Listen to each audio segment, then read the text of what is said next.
First of all, thank you for, hi Warren. Thank you for coming to this session. I am really pleased that this follows Jay's presentation. Hey, all my friends are here.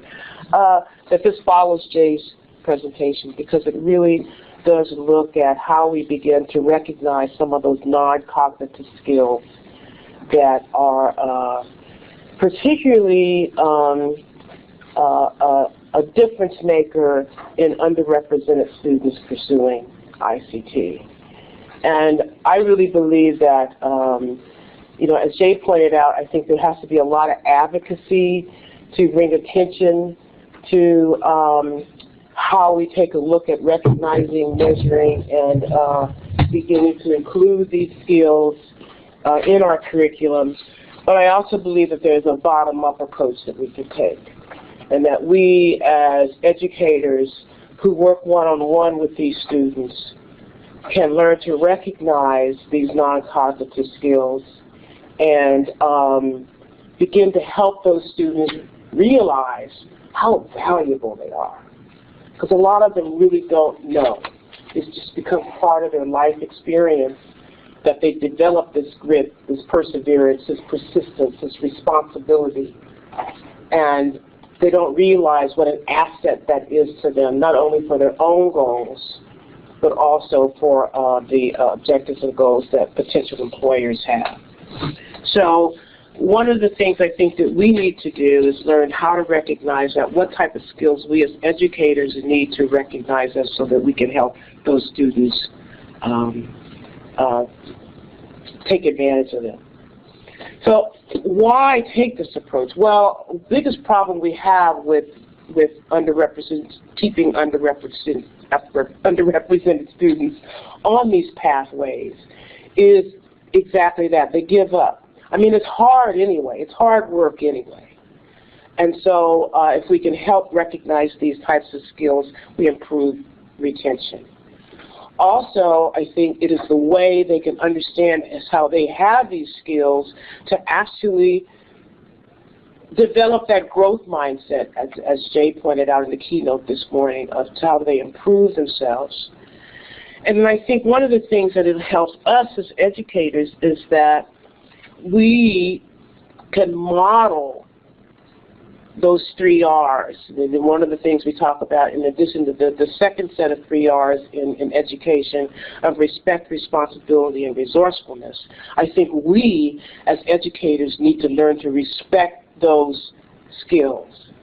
And that begins with also respecting our students, because I think one of the things that we would begin to help those students realize that they have some value is that when we show that respect for those values and those capabilities.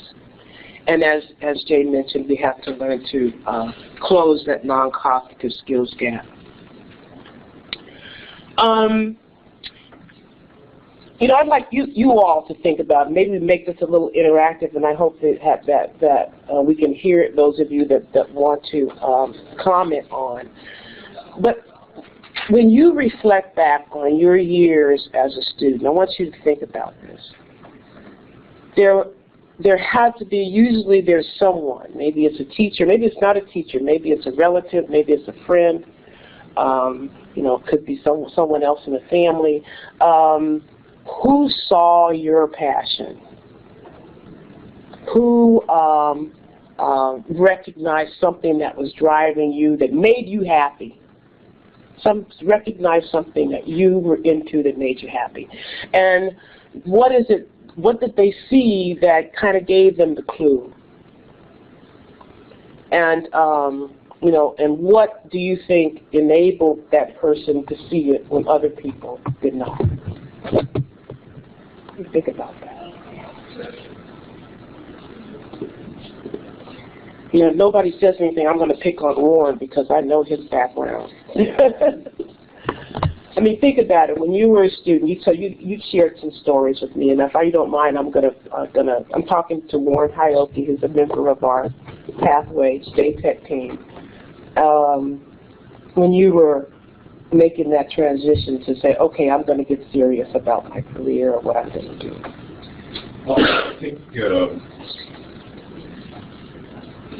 most of us can recollect somebody in our K through 12 education that had an impact on our lives and changed us. The person that comes to my mind is a high school teacher, Mr. Wilbur Miller. Always wore a shop coat throughout the class. And I was one of those kids that were probably most likely to fail. Ghetto kids did not fit this stereotypical Asian American. You must be bright. You must be sharp in math.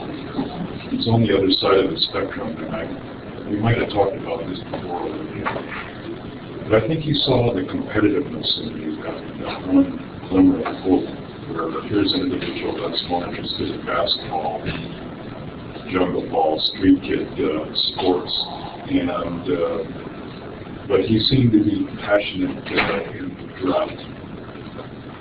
I love drafting, and he asked one day if I would be interested in learning Morse code. And it was during that era where we were up against the draft numbers, and we're going to go to Vietnam. So all I'm going to learn about Morse code and be a radio man and be at the back of the lines.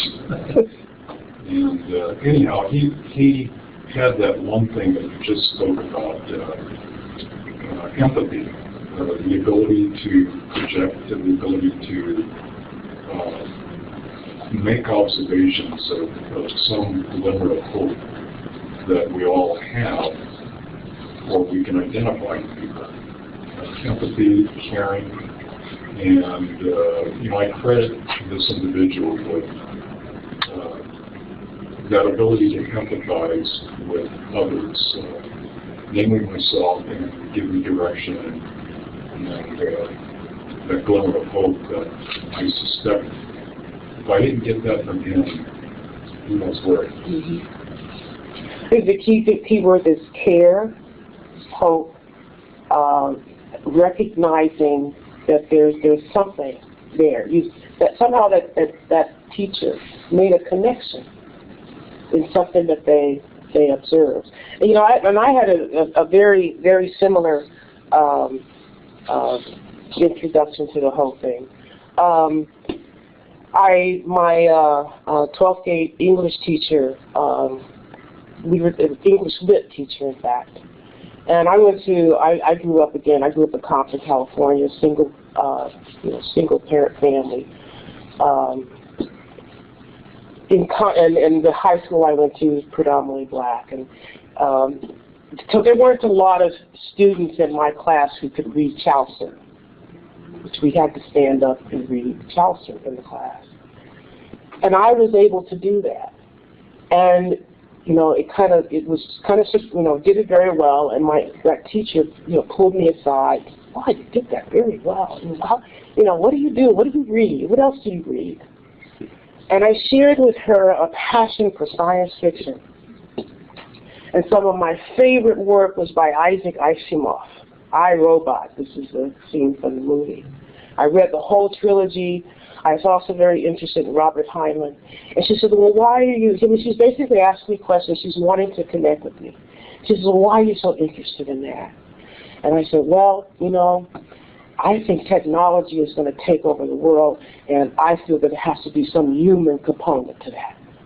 And so I'm interested in that because I somehow want to do that kind of work. She says, well, why not? Do it. Where do you want? Because I was thinking about where I wanted to go to school. I didn't know where I wanted to go to school. She says, well, you've got to go to school where you can become an engineer. But that's how you're going to get into the technology. That's how, you're going to be the one that makes a difference. I hadn't made a lot of difference, but she tapped into that passion, that kind of hope that I had, that as in the future, it looked a certain way. In other words, you find a vision, you find a passion, and she found that, and that was the beginning of my interest in technology. So, again, teachers can make a really big difference. But I think the other thing, too, you have to remember that we talk about those skills, those non-cognitive skills that come out of our life circumstances. I actually had some advantages to being disadvantaged. My father had an 8th grade education. He was a janitor all of his life until he retired. But education was very, because of that, education was like beat into us. You go to school, you be there on time, you go to school and get as much education as you possibly can.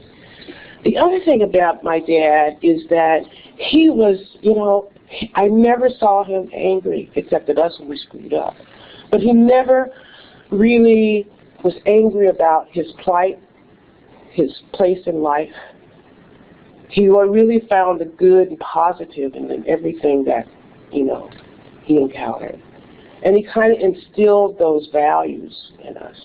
We had a lot of responsibility. I mean, I was the oldest, so basically, you know, I had a lot of responsibility. But that became part of dependability, responsibility is how I grew up. And so I really think that those skills, a lot of kids that grew up in those kind of environments have those and really don't realize the value that they really bring in having those skills. And again, we have to recognize that. I don't know if you, I'll be sharing some research as I go through this, but I don't know how many of you have heard Brene Brown's videos on vulnerability. That's it's an excellent work on how we kind of build these kind of empathy types of skills that really help us become driven by our heart and the change that we want to make. And my father, even though he really could have had a lot to be angry about as far as his plight, etc., he really had no blame, and he was really a pretty wholehearted person. The other research that I found is that teachers tend to have a higher and deeper influence on underrepresented students. They are more of potentially being a role model to those students. So you really need to keep that in mind, and they can really be a factor in the case of these kids, because like in my situation, education was very important, so therefore that teacher was very important. So keep that in mind too. The other thing too, I think sometimes college professors, because again, a lot of college professors don't have to have the pedagogical credentials that a lot of K through 12 require. So therefore, they focus on the subject. And there's this quote here says, don't usually think beyond their subjects to the general intellectual development, okay, of their students, and to enhancing how they make sense of the world. And I really think that that's a really important thing to remember. That's a role we have. That's what we heard this morning, is that we really have to be sensitized to that we have more of a responsibility than teaching just the skills. We have to teach how to be as well. Okay. And I like that John Estes, the teacher from the speaker from Robert Half, he kept referring to you as coaches. You're not just teachers, you're coaches. You're really a role of a coach is to help a protege to achieve the goal or the objective that they have, and to coach them along the way, to help them understand and maybe deal with their obstacles and leverage their strengths. That's what coaching is, and I think that's really important to remember.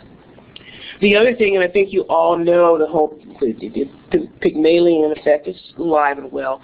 What you believe about your students' ability really has an impact too. So you've really got to speak to your beliefs that these are important skills that they have, that they can really be what they want to be. Because a lot of times that negative tape in our minds that we aren't good enough, We have too many obstacles. I just can't get that done. I'm a real big believer in that. You keep saying that, you believe it, and it becomes your truth. And if you can begin to get that student to really believe that that responsibility that they have at home is just as important as that responsibility and is valuable in the classroom, then it also will begin to become a tape that they run in their minds. I think one of the things is that and I love this quote by Ralph Waldo Emerson, the secret in education lies in respecting the students. I think a lot of times, too often, that we will, make assumptions about our students based upon, where they came from, the way they will look. I know one thing that I just really have a difficulty with the sagging. When I see a kid sagging, I have to stop. Wait a minute, no, I know that really is just the way that student dresses. It may not have nothing to do with their capability and what they're interested in and what they're passionate. So we have to think about how we think about those students and the stereotypes that we may attach to the way someone looks or what we may think about their background and from where they come. Okay. Because those labels can basically not only arrest our own thought, but have impact on those students. Again, like I say, labels can become prejudice, and they block us from seeing and respecting the uniqueness in people, the uniqueness in our students. And when we don't recognize, and when we can't recognize the positive skills and abilities that, and particularly these personal soft skills, then we're eroding self-confidence. And again, I think by recognizing that these are valuable skills that may not be aware of that they're valuable skills, you raise that self-consciousness. You remind them that, wow, I love the story that was shared about Christian Ramos. The skills and responsibilities that he had to his family to go out and get a job and work to help support his family.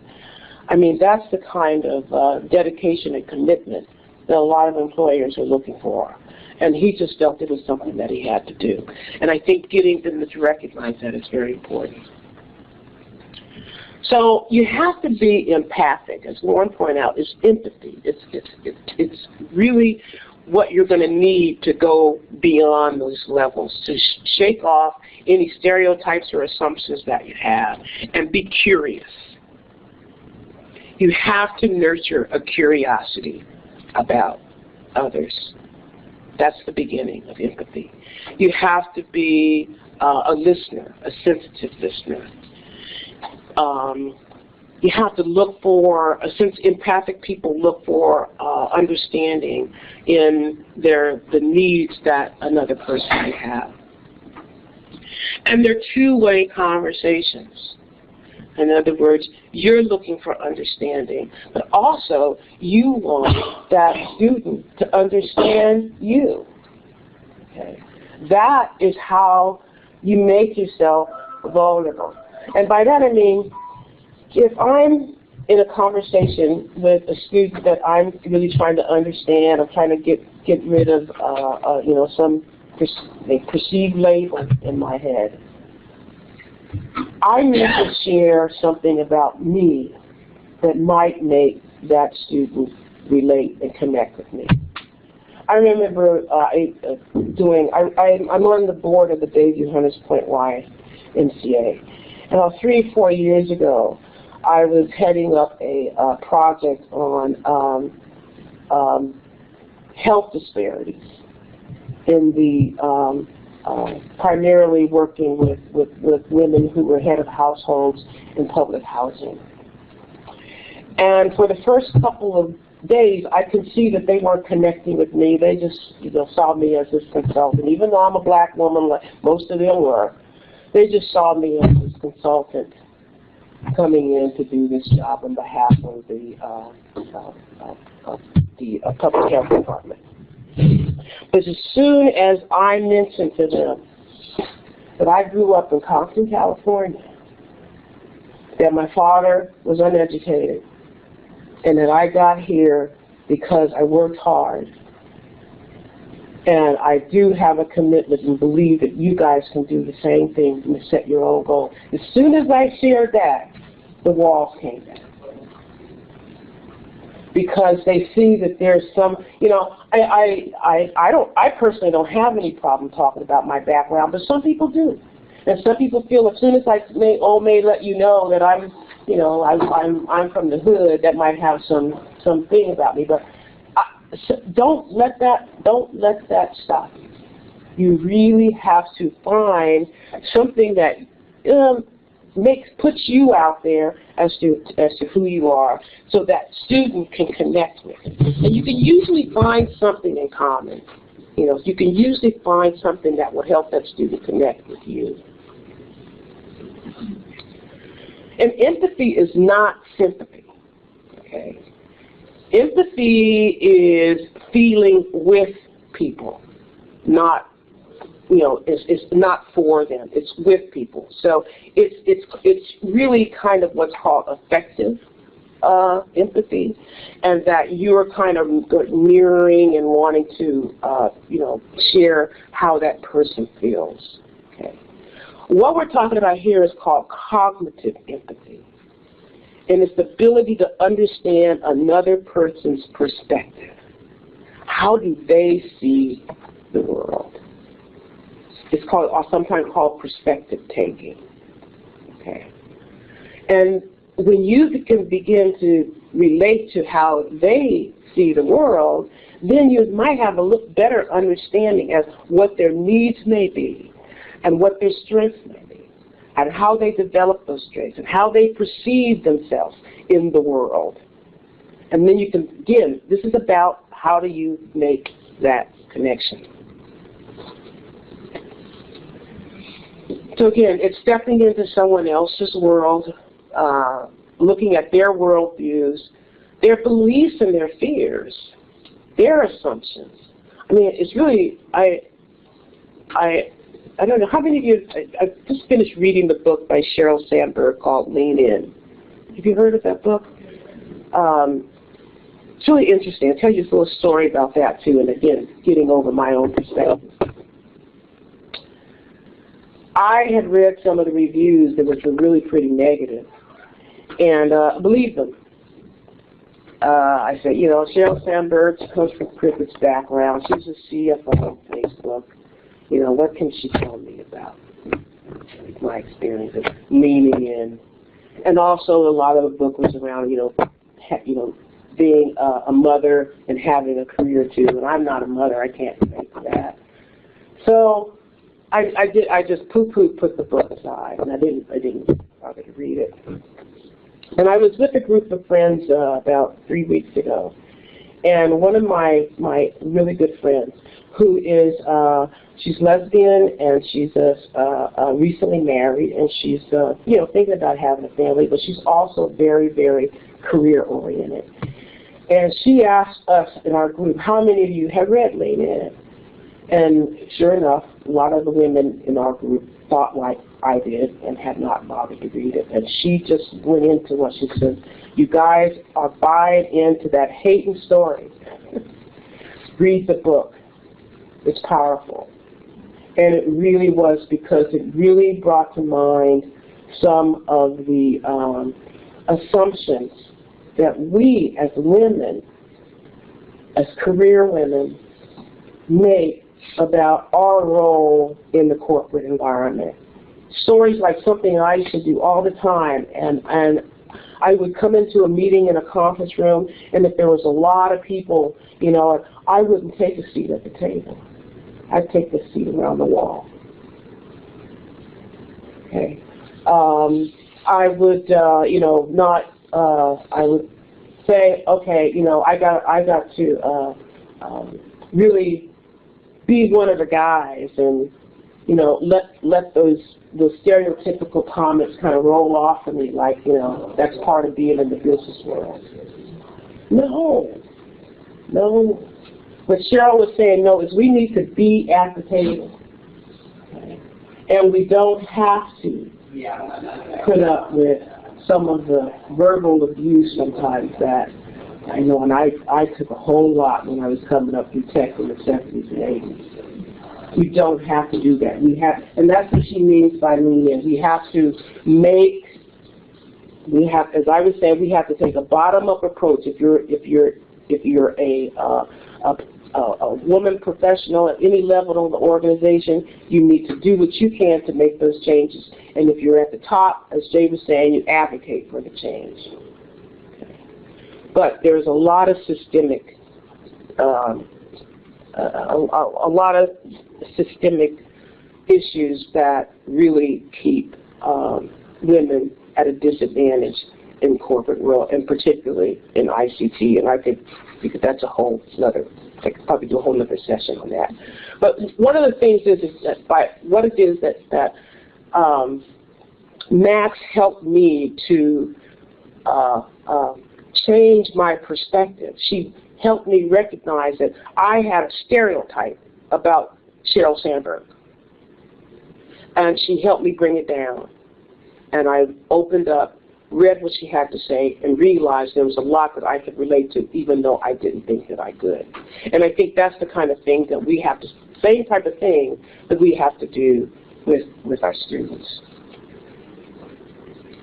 So it's perspective taking. We talked about that. The other thing is staying out of judgment. Because what had blocked me off from wanting to really look into what Sheryl had to say in her book is that I had made a judgment. I had made an incorrect judgment. I had made a judgment, period. And I think that's one of the things that if you can't be very good at perspective taking and listening and connecting with someone if you've made some judgments about them. So we really have to let those go when we're working with our students. Particularly those that you think that are having difficulty, and really understand what it is that we can do to help.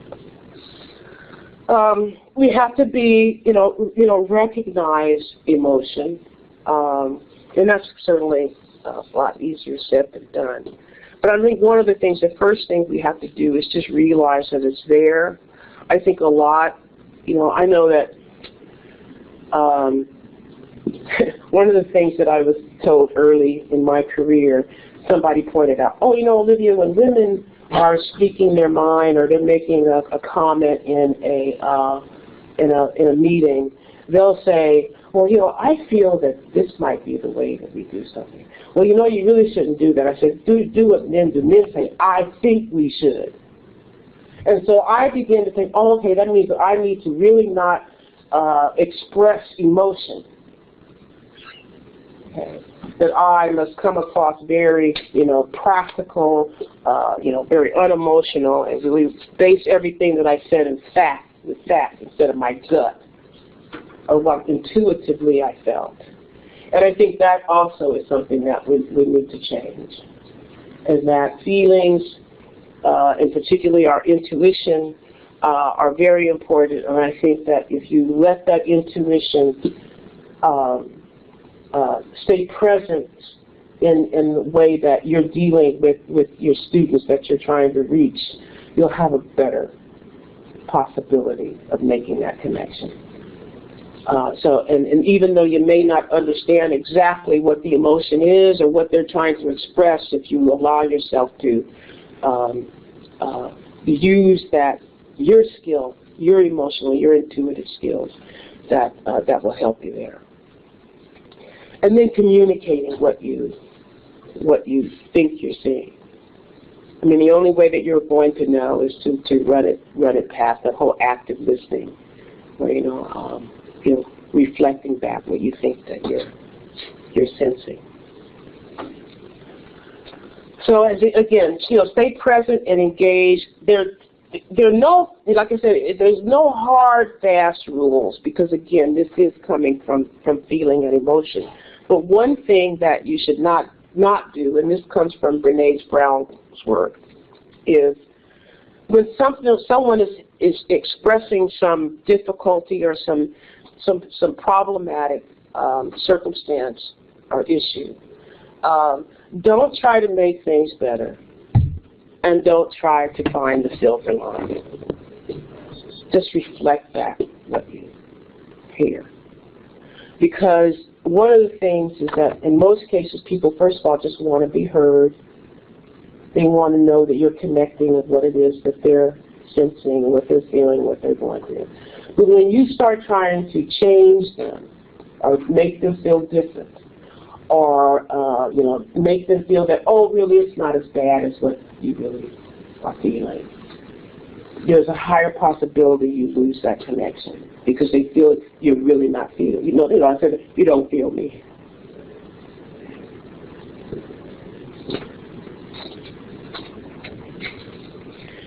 So these are these are kind of techniques and just ways in which, in perspective taking, using your own emotional intelligence to connect with your students, to help them recognize that we all have something, and they do too, have something that they can bring a value to improve not only their situation, but also to become of value to others, particularly in their jobs and their careers. And just to note from some research that I was doing related to this, this quote was shared with educators in a workshop that was done by one of the authors that I was reading. So the child with an IQ of 95, who is respectful, responsible, and resourceful, is a far better student than a child with an IQ of 165, who is deficit in those three traits. Do you agree or disagree? Anybody disagree?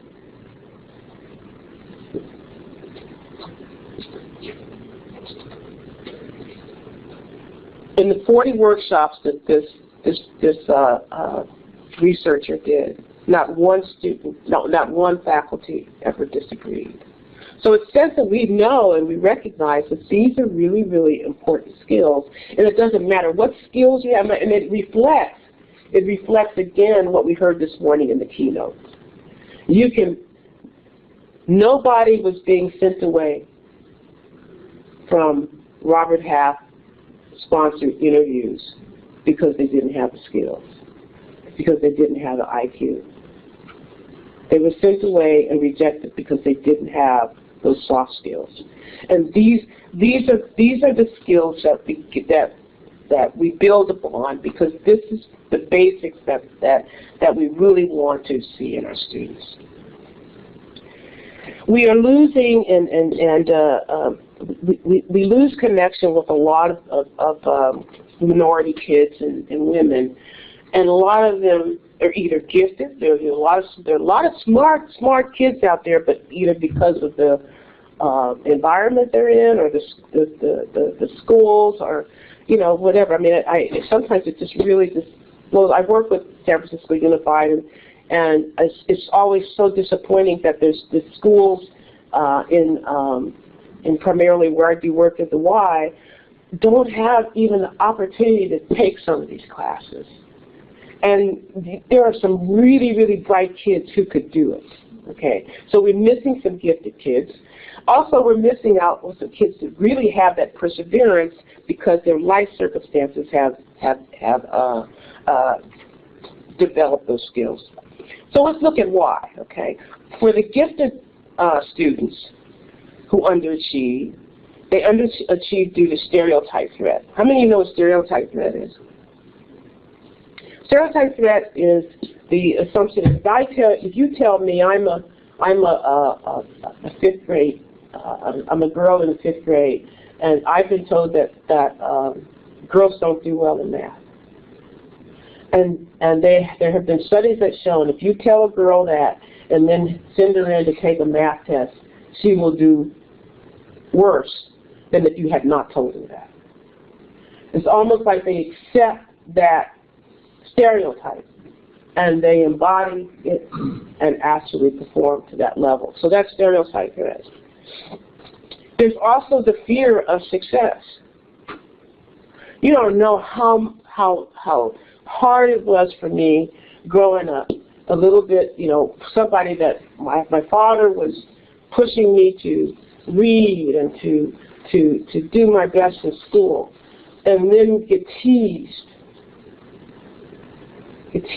constantly for being the smart kid, the one who spoke good English. Okay. Well, I can relate to that. I mean, I can think of growing up having to... It's not cool. Right. You have to fit that model of fitting in. And if you didn't, you're on the fringe. You know, you did get ridiculed. Yes. So you did things to kind of cover it up. And for me, what I did was say, okay, well, I'm going to do things to show that I can be popular. So I joined clubs. I became a cheerleader. Okay. But I didn't. But what some kids will do is they will actually start to do worse. They won't do the homework. They'll hang out with those kids that they think are cool, that are giving them the hard time. So that's the fear. They don't. That success is not cool. So they do. You know, they do the opposite. There's lack of influences. There's no one really helping them with planning, asking them what they really would like to do. And I think and that is so important, because I think that question of asking me, what is it, what do you see yourself doing in the future? I think one of the things that creates persistence and perseverance is to have a vision, to have a goal. Okay?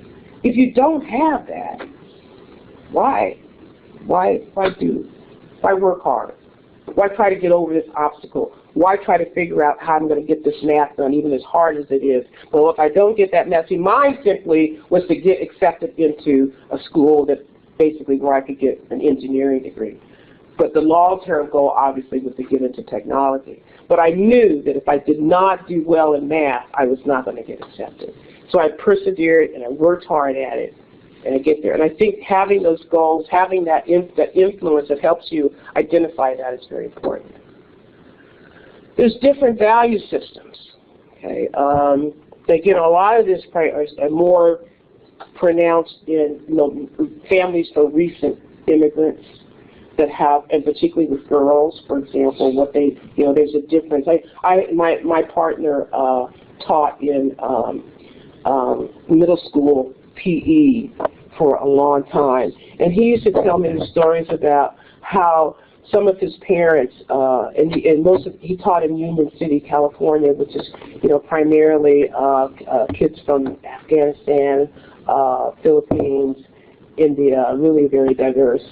And it was interesting how he would tell how they would come in and he would have parent-teacher conferences with the parents that had a girl and a boy, and they would have entirely different ideas as to what they wanted the boy to do and what they wanted the girl to do.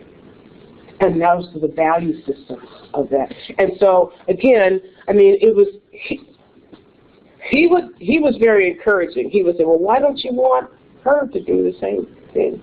He would kind of push it, but that gets kind of delicate. I don't really have any recommendations as to what you do about that, but I think you have to be aware of it. And again, as I was saying in the previous slide, there's no hard and fast rules. You're going to have to be present. You're going to have to figure out how you engage with that parent to help them see that maybe they might be doing her a disservice in not wanting her to take this class or do this extracurricular activity. And then there's the perception that the goal is beyond the reach. That, I go to college, I don't know, I think I just want to graduate and get a job. That there's that perception to deal with too. So, and then you have to talk about, well, do you want a job or do you want a career? Do you really want to really get out there and do something that is special and to have the things that you really like to have? Then there's the underrepresented students at grit. And they will struggle too because, again, they have more of the risk factors than the protective factors. The protective factors are things like having an influence, okay, that's either a parent or a role model, The other protective factors is that you have family values that place high value on education. But the risk factors obviously can be that, you know, either you're in a system that has some disparities, again, as I mentioned, like the ones in the Bayview, where you really don't have the opportunities. Or, you know, sometimes I think about some of the kids, you know, in Southeast where, I mean, just to go to the school where they'd like to take a class, they have to go through a gang territory that they're afraid to go through. And Absolutely. and they will not go. They will not. They for their own protection or their own fears, they will not. You know, it's kind of like what Jeffrey Kennedy did in Harlem. He said you can't just change the school, you got to change the whole community. Mm-hmm. Because, I mean, if kids are going to be, if they feel unsafe, you know, if they're going to be hurt on the way, then they're not going to do well. Right. Right. The whole thing from cradle to not just high school, and even went beyond that to college, too. Exactly. I have a question. A lot of what you're talking about seems to deal with, basically, I teach students mainly online now. And my question is, how do I start? Great question. How do I start? Because in online education, there's so many people that start to fall out of. They start to just fall through the cracks. Great question, and I can answer that because I teach online. I've been teaching online for 12 years at the University of Phoenix. And one of the very first, I spend the entire first week. I don't make any, they're all commenting and starting to do their work, whatever. I spend the entire first week in the chat room. I don't know if you have that environment in your, you say, I spend the entire first week in the chat room. I ask each student to post their bio. And I ask them to, and then I model it. I go in, I read every bio. I ask questions. I find something that I have in common with them. You know, again, I find students who are YPs, and I tell them about, oh, yeah, I work in a lot. Or I find, you know, there's, you know, they have different interests, whatever. So that is the way you do it. And then what I do after I know a little bit of what their backgrounds are about, then when I see them make a comment that might be a little bit different than what another person did, or they do something different, I know where that comes from, and I can narrow in on that and say, oh, I remember that you said that, you know. So it's a lot more difficult because I prefer face-to-face. But, you know, because of my travel and my limited time, and still my passion for teaching, because I keep doing it, I have to teach online. But you can do it. How am I doing with time? Okay. So I think the one necessary protective factor that comes out that makes a difference with minority women students, they get beyond some of the, you know, remedial work they have to do, some of the obstacles they have to deal with in the classroom and in their personal life, is to have that one supportive adult. And it is an adult. Okay. And it can be the teacher. Okay, in a lot of cases it is, but a lot of times it's, you know, and sometimes one of my role models was an aunt, and the reason that I admired her is because she seemed independent. She was a business owner. You know, she was the one where she had the big nice house, you know. And she was very supportive of us. And so there was that, those, they may seem minor, they may seem small, but if you can contribute to be one of those role models, to be one of those adults that connect personally with cognitive empathy, you can really make a difference. It may seem minor, but you can really, really make a difference. Because without, with it, you begin to empower what that person really wants to do, why they're there, and help them connect with the why that they're there. This comes from, I have at the end of this slides, and if any of you are interested, I can share. So you take notes. I can share the slides with you. But Jay Banfield, I saw an article, a blog post that he did about 3 months ago, which is why we contacted him to speak here.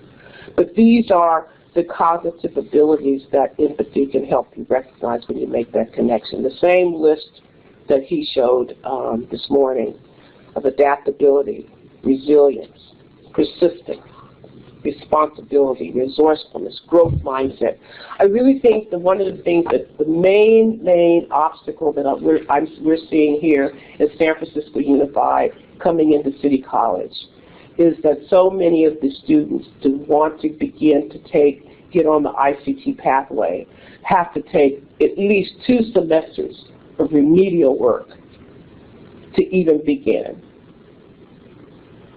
That is why so many of them give up. And I think it's really important that we find and find maybe it's resourcefulness. Maybe they don't have resistance, they don't have persistence yet, but you know from what you've learned about them that they're a resourceful individual.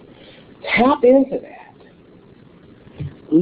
Show that there's tools and there's services, there's things that they can do to help with them with getting through those remedial classes that they have to take. Because if too many of them are giving up, and they don't have to give up. So many of them have what it takes to get through that. And I think we have to be the ones to recognize which of those things that they have, and how do we provide them with some resources and some direction to get through that.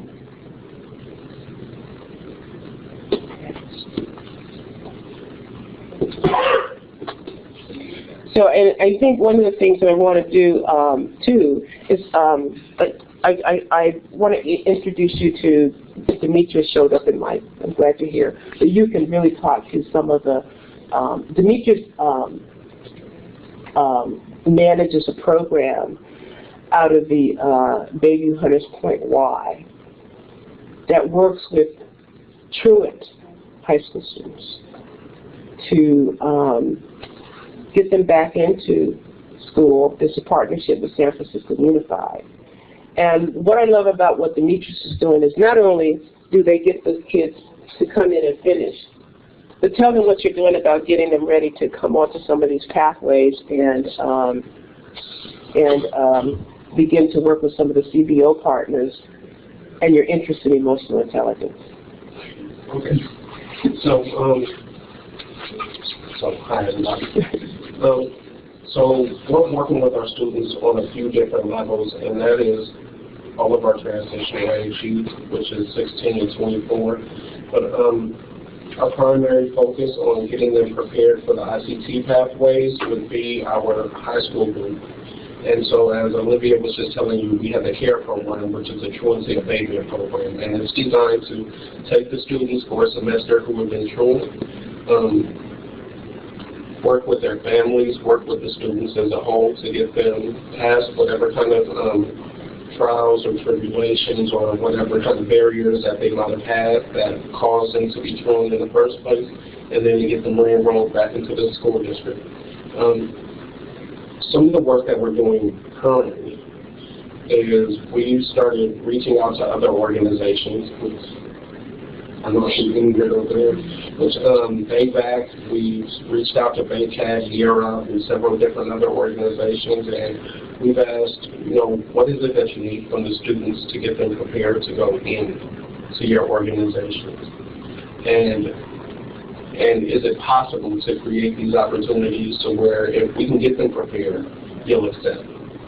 These organizations have told us, like, it's the basic soft skill barriers. It's making sure that they have the it's making sure that they have all of their responsibilities taken care of at home, that they can show up to appointments on time, that they don't have any other, and we call them outside distractions, that they don't have any other kind of outside distractions going on in their life. So we've been able to sit down with that, and we've installed a professional etiquette course or a business etiquette course. And it's 12 weeks long, and it's been designed to help the students get set so that when they finish the course, they not only have the tools that they need in order to face these barriers going forward, but they've also attacked these barriers where they are right now. One of our biggest things have been meeting the students where they are. As Olivia said, a lot of the students go through these, and I want to make sure, because I like this term that you used, that they have more risk factors than protective factors. And we find that a lot of these students come from single-parent homes. A lot of them, and I know the term hasn't been used in a long time, but a lot of them were latchkey kids.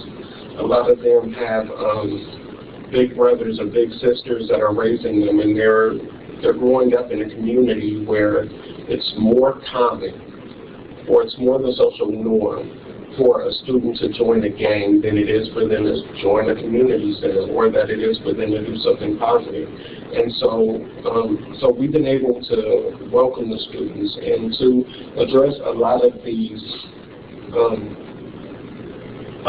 negative barriers that have been put into place.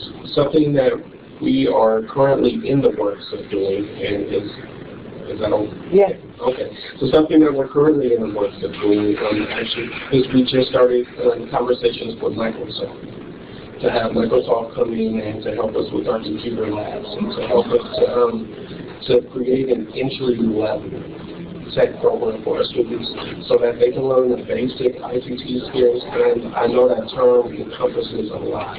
So we can take to learn the basic Microsoft Office skills that they would need in order to be able to go out into the workforce and to get a job, and to be able to go out and it's not just to get a job, because we understand that for you to even succeed in college, you need these basic skills.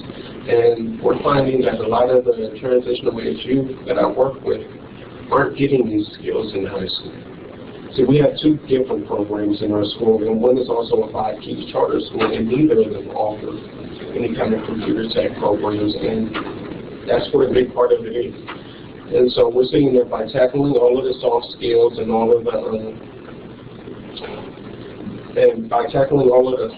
soft skills and attaching it to bringing them actual hard skills and cognitive skills, that our students will be more likely to succeed. And you know, the great thing is about this program is that the graduates from, or the people that have completed the CARE program, come back as peer mentors, because they see the difference that they can make and the role models, because they become models for the other students. So again, it builds that whole self-esteem, that self-confidence, that once you show them that they can show that, oh yeah, I can do this, they'll want to take on more. And they want to try to do well in these programs. So again, kind of to sum up here, empathic student engagement.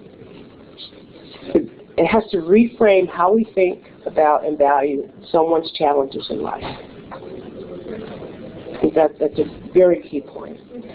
It helps us increase our own cultural proficiencies. If we're more curious about the different and the diverse students that come into our classes, we gain a lot. Okay? And again, it gives you the opportunity to be that protective factor that can make a difference. So I think, we've got, we're beyond, we're supposed to be done at 10:20. This is some of the research that I used in pulling together this presentation. And if you'd like to get a copy of the slides, leave me with your card and I will email it to you. One final thing is